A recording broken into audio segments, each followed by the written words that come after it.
देखो बच्चों question number 11 में कह रहे हैं तुम्हारे पास एक पैरेललोग्राम है, ठीक है। तो गिवन क्या है तुम्हारे पास कि ABCD इज अ पैरेललोग्राम, ठीक है। ये चीज़ तुम्हारे पास गिवन है। अब पैरेललोग्राम इसका मतलब क्या है बच्चों कि AB ऑपोजिट साइड्स इक्वल होगी, ABCD के इक्वल होगी और AD किसकी इक्वल होगी, BC के इक्वल होगी, ठीक है। ऑपोजिट साइड्स इक्वल होंगे। तुम्हें प्रूफ क्या करना है, ये प्रूफ करना है कि एक रोम्बस है। तो रोम्बस कैसे प्रूफ होगा, अगर तुम सारी साइड्स को इक्वल कर दोगे। तुम्हें प्रूफ करना है that AB equal to CD equal to BC equal to AD, सारी साइड्स इक्वल है तो ये रोम्बस हो जाएगा कि ये तुम्हारा रोम्बस है, ठीक है। क्लियर है। अब देखो बच्चों ये सेम क्वेश्चन नंबर किसकी तरह है, 8 की तरह है सेम, ठीक है। देखो क्या करोगे, हमें पता है A एक्सटर्नल पॉइंट है तो यहाँ से जो तुम्हारी टेंजेंट्स जाएंगी वो दोनों इक्वल होंगी, है कि नहीं। तो इस पॉइंट से A पॉइंट से AS और AP इक्वल होगी, है ना। तो हम लिख देंगे AS इक्वल टू AP, ठीक है, सही है। ये किससे, A से एक्सटर्नल पॉइंट से दो टेंजेंट से। अब D से देखो बच्चों, D से दो गई हैं टेंजेंट्स DS और DR। ख्याल रखना यहाँ पे पॉइंट S है तो मैं DS इधर लिखूंगी और दूसरी तरफ DR लिखूंगी, ठीक है। अब देखो पॉइंट C से CR और CQ इक्वल होंगी, है कि नहीं, क्योंकि पॉइंट C क्या एक्सटर्नल पॉइंट है। तो यहाँ से देखो DR इधर आ रहा है तो मैं इसी के नीचे CR लिखती हूँ, CQ अपना इधर लिख देती हूँ। B से BQ और BP इक्वल होंगी, है ना।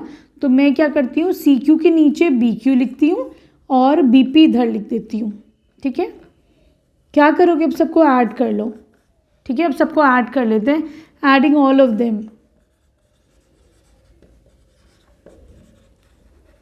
क्या आएगा ऐड करने से, AS plus DS plus CQ plus BQ, this is equal to AP plus DR plus CR plus BP, ठीक है। अब देखो AS DS मिलके क्या बन जाएगा, AD, है ना। तो AD प्लस CQ BQ क्या बन जाएगा, BC, this is equal to AP BP क्या बन जाएगा, दोनों मिलके बन जाएगा AB और CR DR क्या बन जाएगा, CD। तो ये तो तुम्हारे पास आ गया, ठीक है। अब देखो हमको पता है कि AD BC के इक्वल है कि नहीं।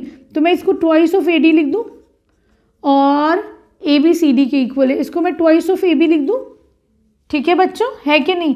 यहाँ से हमने क्या करा, या इसको ऐसे भी लिख लो, चलो AD प्लस BC को मैं क्या लिख सकती हूँ, AD लिख सकती हूँ। अब और क्लियर हो गया।